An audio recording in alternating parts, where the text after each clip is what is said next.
Hey guys, it's Mr. DeFore checking in to create a tutorial for you guys so that hopefully you are able to do this next web quest without any sort of issues.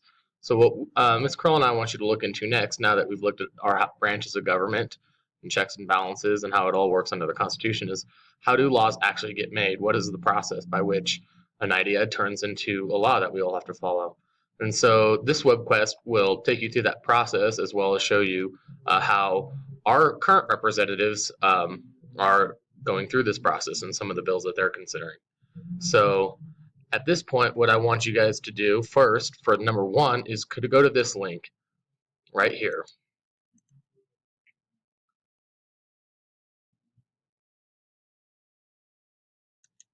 So what you're going to do on this one is this is basically just a really simple graphic that shows you how a bill becomes a law.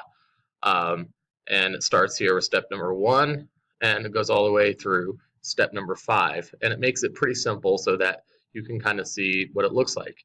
What we want you to do with this graphic is to summarize it, essentially outline the steps in simple language so that you can show how it goes from an idea all the way to a law. After you've done that, the second thing we'd like you guys to do is go to another clip right here. This is by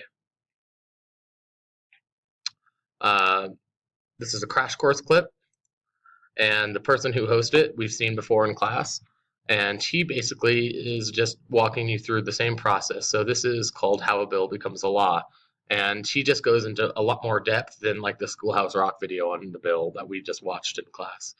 And he will tell you different things about all the informal things that happen throughout the bill making process, because even though there might be like a skeleton of how laws are made, he'll show you kind of all the other stuff that gets added onto that skeleton to show you like what it takes to be a politician to get through.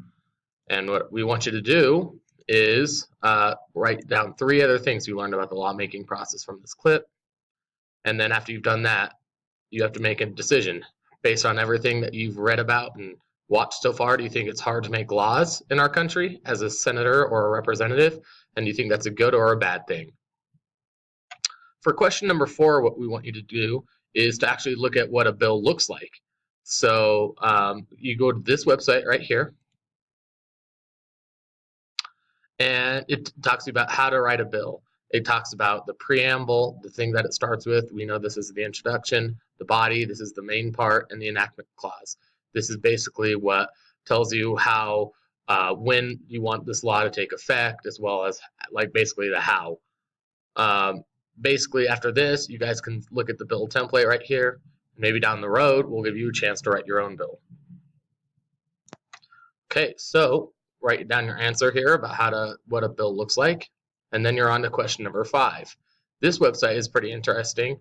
It's called www.govtrack.us, and it tells you basically not just about who your congresspeople are, which we've looked at in a past web quest, but it really gets into more details about what they're currently doing, what they're up to, what bills they're supporting, what ones they're opposing, what ones they're writing.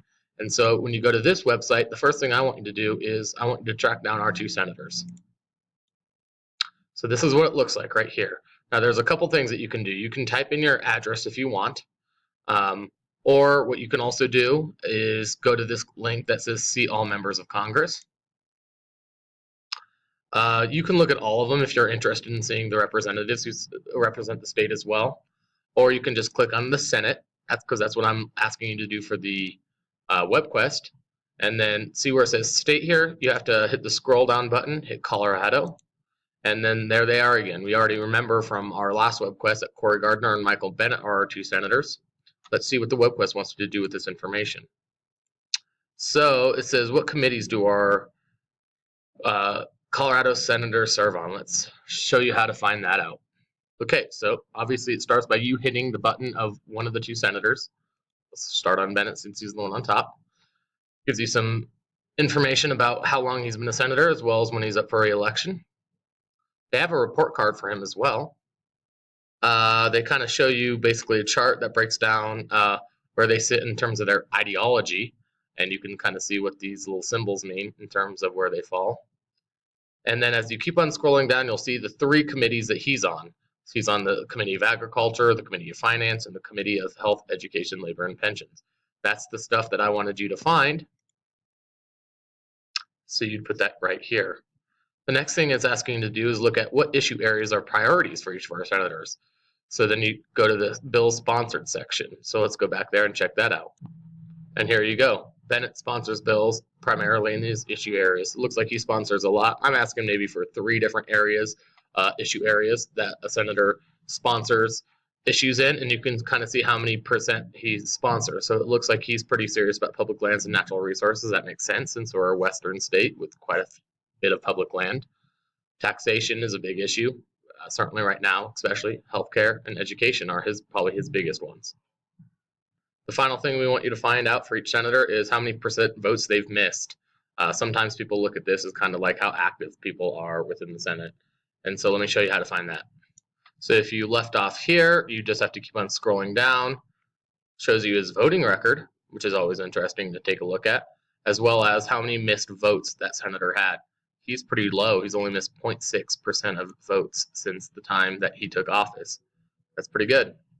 Okay, so now that we know that info, the last thing I want you to do is go back to the govtrack.us homepage and look at actually a legislation issue. Choose an area that interests you, and then we're going to look at what bills are in that interest area. So let's do that real quick. So from here, I'm just going to hit the back arrow.